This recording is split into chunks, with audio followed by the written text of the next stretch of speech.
Well, we're just fixing up this raised bed. It's we've actually taken all the soil out of it and resealed sealed the bottom to stop any weeds coming up, and we're just filling it up with mostly compost. That's the one we're filling up now. This one here is maturing, and this one down on the end here is the one that we're using now. You can just see if we can see a few worms in here. As you can see, it's pretty full at the moment with the rain we've had. And we have a pump and a piping system that runs throughout the garden. We've got dripper hoses on most of the beds, and so it makes the watering fairly simple. I think some of these dripping systems work better than others. You know, it's a matter of trying to find the one that works best. It's the main thing. Yeah. And what did you find worked the best?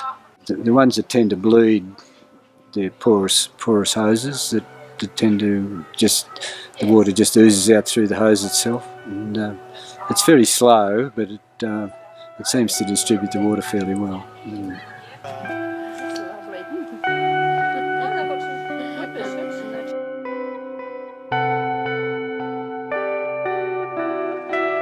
Well, I was looking around your garden and I noticed photos of August 2016. How's it grown so quickly?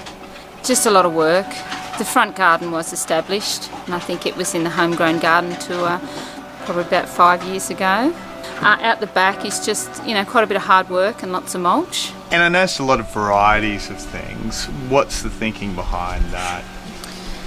I think, for a home garden, you don't want to have, a whole surplus of, broccoli or zucchini. So the variety is just that, a row of carrots or row of beetroot, half a dozen cabbage. So you've got a nice selection throughout the year. Don't have to go to the supermarket. No, not at all.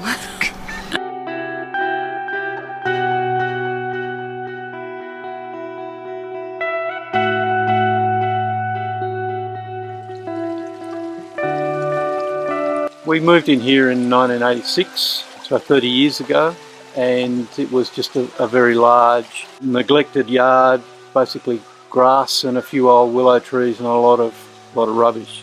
In the early days we were planting things on a permaculture design, so we've consciously put the garden beds and things into the various zones to make them useful and easy to maintain. The weather station was actually a gift from Fran's department when she retired from the university, so it's got a readout inside and it logs all the indices of the weather.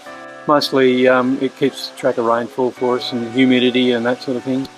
They're fantastic. Yeah, that was my retirement project, so I took a few weeks and built that, and spent a lot of hours on a brick saw figuring out things and not cutting my thumbs off and that sort of stuff. But it's great. We use it quite a lot.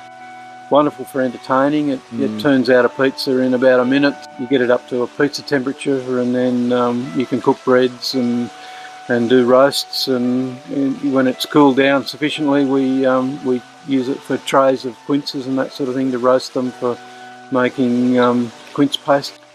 One of the problems we have here is that it's very cold, and things like citrus and so on, we've never been able to get to survive outside. So we bought the greenhouse for that reason, and initially it was really, really good.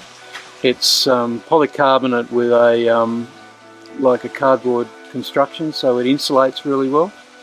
The only unfortunate thing about that greenhouse is that they sold us very inferior quality panels in it. The first year we had it, we had one very mild frost for the whole of the year in there, and it maintained a temperature above freezing for the rest of the time.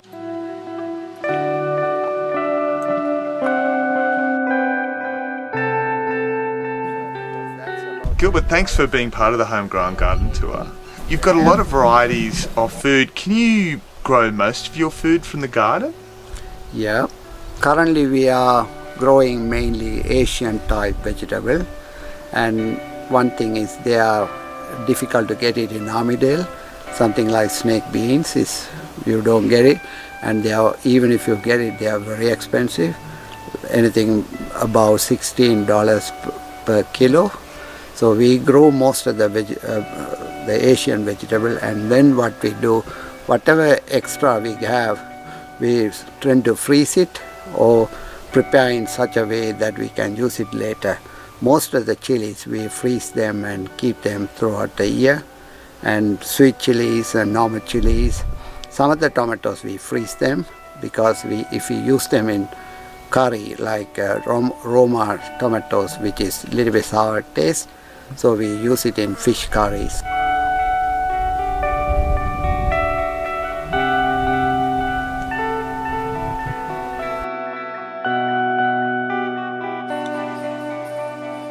Most people think that you have to have a big quarter-acre block to be able to get, enough fruit and vegetables to supply, yourself and your family.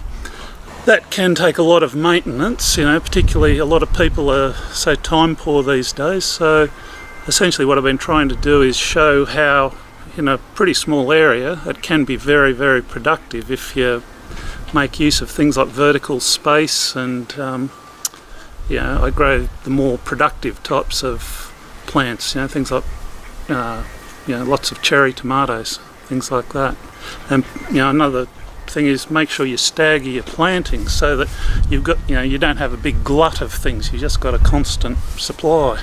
Again, there's only 3 of us, so we're not going to grow any big Queensland blues or anything like that, because most of it will just end up going to waste. But something like a potimarron, it's only small, it's got a very hard shell, so it'll store for up to 7 months. So if you grow a few of those, then you've got pumpkins right through the winter. The main function of the ducks is just to clean up snails and slugs and slaters.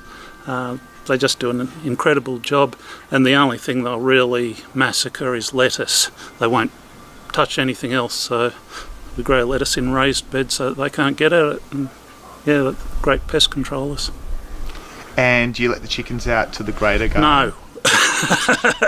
Not the big ones, only the little silky hen. No, the chickens have got an area around the back that is all theirs, but no. Is that galah your pet? No, I don't know where the galahs come from, but Rosie's having a bit of fun with it.